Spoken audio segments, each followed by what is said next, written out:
We hope you enjoy listening all about filing for homestead exemptions. Call us with questions. Hey guys, Toni Morrow with RE/MAX Four Corners, tomorrow's Realty Group, coming to you to talk about homestead exemptions.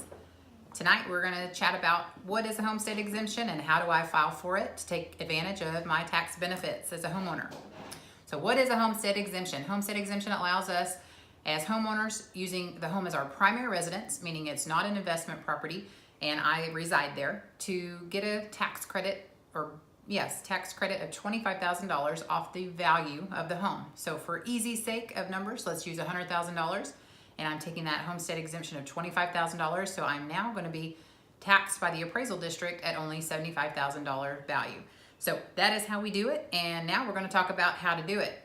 So a lot of times you might get some spam mail that comes in your inbox, or mailbox rather, that says, let me file your homestead exemption for 50 bucks. So don't do that. Shred that likely advertisement. You'll see at the bottom in small print that this is an advertisement and it is not legitimate mail. If you ever have questions in regards to any things you're getting in there, text me, call me, just say, hey, is this legit? I'm happy to answer those for you because 9 times out of 10, they're going to be spam. So what I've done is I've printed off the Collin County's residential homestead exemption form, and I will also drop all the links to the local DFW appraisal district's form, so you can print these off and it won't cost you 40 or 50 bucks. It'll cost you 48 cents, I think is the cost of a stamp now. So going to go over how to fill this out and how to get this in the mail to take advantage of your homestead exemption. So section 1 here is going to just literally be about the property information. Sorry, I had it on the last page here. It's going to be about the property information, and it's going to be your home address. And something to note here, in step 2, it wants you to copy a copy of your driver's license or government issued ID.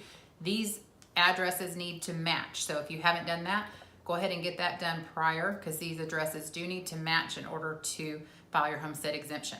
A couple notable dates. We need to own the property as of January 1st of the year we're applying for.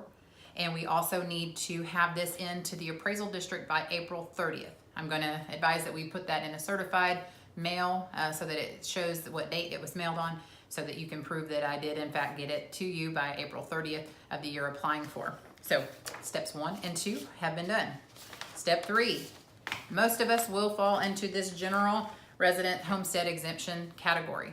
There's a handful of us that if you've got additional questions, there's other common exemptions on here, such as disabled veterans, senior citizen, or surviving senior, the spouse of a surviving senior citizen.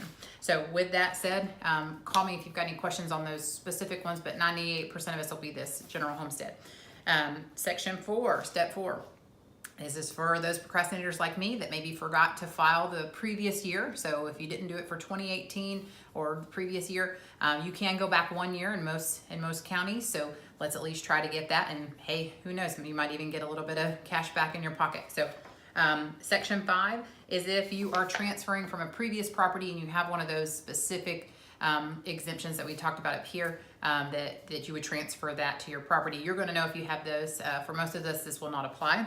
And then we're going to go on to section 6. If we did have any specific exemptions, they want documentation to convey and to follow there. So that's section 6. And then section 7 is just basically your signature and stating that everything you mentioned here is true to your knowledge. So we're going to sign that, date it, and we're going to put that bad boy in a certified mail to get back to the appraisal district to ensure that we're going to get our homestead exemption. A couple other notable points when it comes to homestead exemptions is that the appraisal district can only go up in any given year 10%. If you ever see that your appraisal amount went up, your value went up over 10%, contact me. Let's chat. And then also wanted to discuss any other questions you've got real estate related. You know I'm always here for you. However, in regards to the homestead exemption or tax value, I'm here to help you run comps to dispute those tax values if you've got any issues with those.